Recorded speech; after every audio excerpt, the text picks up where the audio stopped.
존경하는 1300만 경기도민 여러분, 정기열 의장님과 선배 동료 의원 여러분, 안녕하십니까. 경제과학기술위원회 소속 더불어민주당 김준현 의원입니다. 지난 8월 16일 남경필 지사는 일하는 청년연금, 청년마이스터 통장, 청년포인트 일하는 청년 등 3가지 정책사업을 발표했습니다. 저는 대한민국 청년 실업 문제가 심각한 만큼 남경필 도지사의 청년 지원 정책에 대한 관심과 추진 노력을 높게 평가합니다. 하지만 2017년 제2회 추가경정 예산안에 제출된 청년 시리즈 예산 약 206억 원의 문제점을 지적하지 않을 수 없습니다. 무엇보다 3가지 정책 사업에 대한 절차가 문제가 있습니다. 경기도는 청년배당 등 성남시 3대 무상복지 예산이 편성된 2016년도 성남시 예산안을 의결한 성남시 의회에 대해 예산안 의결 무효 확인 청구 소송을 대법원에 제소한 바 있습니다.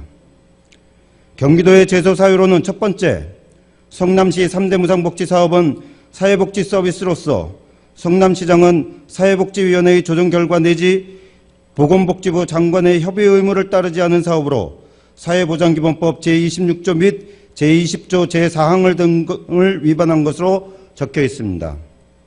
두 번째, 지방자치단체의 사회보장 관련 예산은 사회보장기본법에서 규정하는 바에 따라 편성되어야 한다는 점을 들어 이 사건 예산안 의결은 지방재정법 제36조 1항에 반한다고 적혀 있습니다.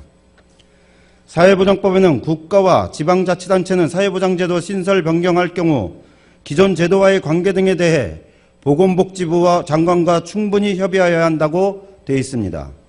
이에 따라서 사회보장제도 협의 절차는 협의 요청에서부터 관련 부처의 의견 수렴과 전문가의 의견 수렴 및 협의회의 검토와 협의를 거쳐 최종적으로 결과 통보하는 데 있어가지고 일반 안건은 60일 이내에 처리되지만 쟁점 안건은 최대 6개월 이내에 처리되도록 되어 있습니다.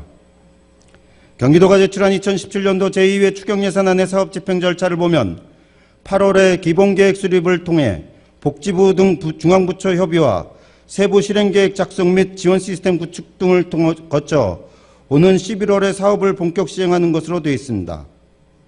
저는 이 사업이 경기도의 계획대로 복지부 등의 중앙부처와 협의를 약 3개월 기간 마칠 수 있을지 의문이 듭니다.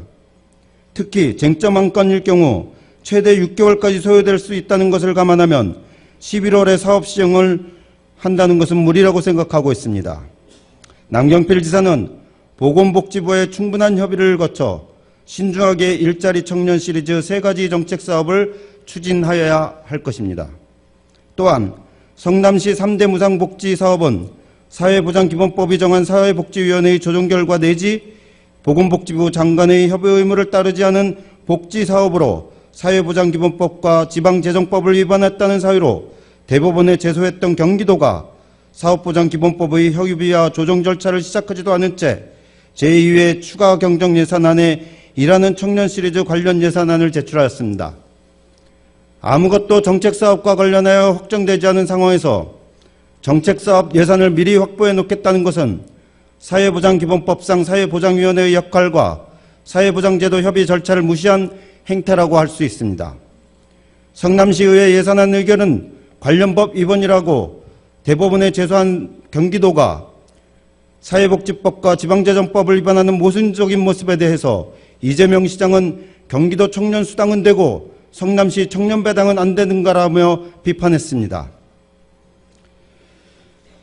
네티즌과 청년들로부터 긍정적으로 평가받고 있는 일하는 청년 통장과 경기도 청년구직지원금은 사업 참여자 공모의 높은 경쟁률을 기록하고 있습니다.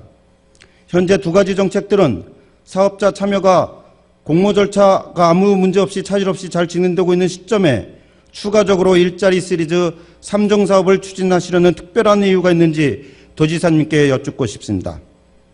끝으로 남경필 지사는 일하는 청년 통장 3종 세트를 일방적으로 발표하고 기관과의 MOU 체결을 통해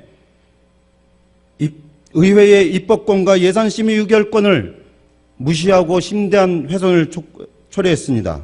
이는 법적 근거로서 경기도 일하는 청년 통장 시리즈와 관련해서 경기도 청년 일자리 창출 촉진에 관한 조례 일부 개정 조례안과 제2회 추가경정 예산안에 심의 의결이 되지 않은 상태에서 일방적으로 발표한 것입니다. 이 건에 대해 집행부의 공식 사과가 있어야 할 것으로 생각됩니다. 아울러서 경기도의 성남시 대법원제소는 즉시 철회되어야 할 것입니다. 이상 5분 발언 마치겠습니다. 끝까지 경청해 주셔서 감사합니다.